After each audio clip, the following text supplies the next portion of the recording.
So I'm looking at my lawn, and there's these spots where the lawn has died. We have some terrible weeds. That's called creeping Charlie. It's lovely stuff. It's kind of a vine that takes over the grass, and if you don't catch it, it gets bad like ours. So then we have these sections where there's these dead spots. And I did some research and decided that what we needed to do was to aerate the lawn. So there's a number of ways you can do that. You can use a pitchfork, four-tined fork for aerating the soil, and that'll work, but not on clay type soils. It ends up in more compaction. So there's a core type of aerator, pardon me, getting over a cough, some sort of upper respiratory thing, and it creates these little cores. That's the top where the grass is, and then this is the bottom where the dirt is, and a little bit from the other core that pushed out of the corer. And this is my Holey Pokey, because it pokes holes. Holey Pokey. Just got it. They show that some little tiny woman doing her lawn and able to push it in with one foot and yank up the cores. Well, she doesn't live in an area where there's a lot of clay. Chicago's kind of known for clayey soil.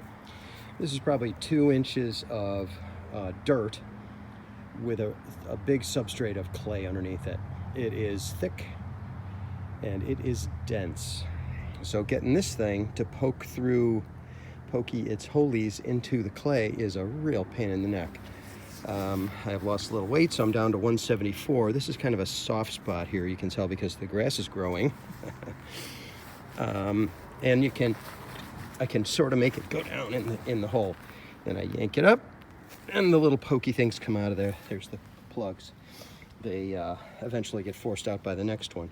So then I stick another one in, and I jam down on it, and there's more plugs. And that was sort of soft. And this one is sort of soft. And I'm going to get up to one up here in a second when it's not going to go in at all. So 174 pounds pounding on it, and it still won't go in the ground. And that's not really a bad one. Oh, it's hard to get it out.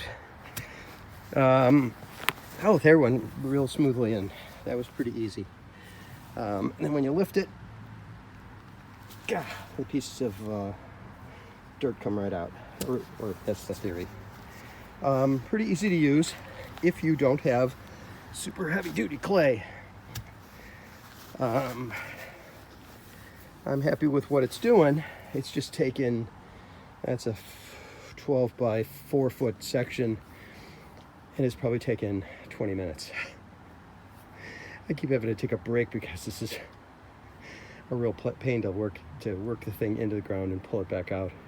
Must be not in great gardening shape. Notice I qualified that, because I'm in terrific shape, just not great gardening shape. Just thought I'd share that. It is a very well constructed piece of equipment. I'm sure I will come to love it when I hit the parts of the lawn that are not so thick and compacted.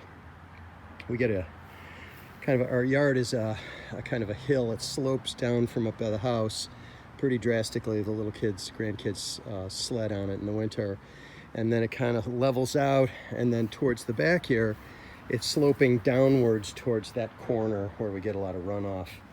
We tried to clean some equipment over there, and it left some paint on the ground I thought was not going to be that thick. So I have to clean that up. So from the top, we have quite a bit of a drop. But back here is where all the water has settled when we get big snows and big rains. So the soil is quite compacted back here, and nothing but the weeds grow well. Just thought I'd share that with you. The Holey Pokey, a nice piece of equipment, very sturdy. I think I would have bent it if it wasn't so sturdy. And I'm happy with it, but it is not easy to use in clay-based soil. I don't know that anything would be. Thanks a lot. Talk to you later. Have a great day.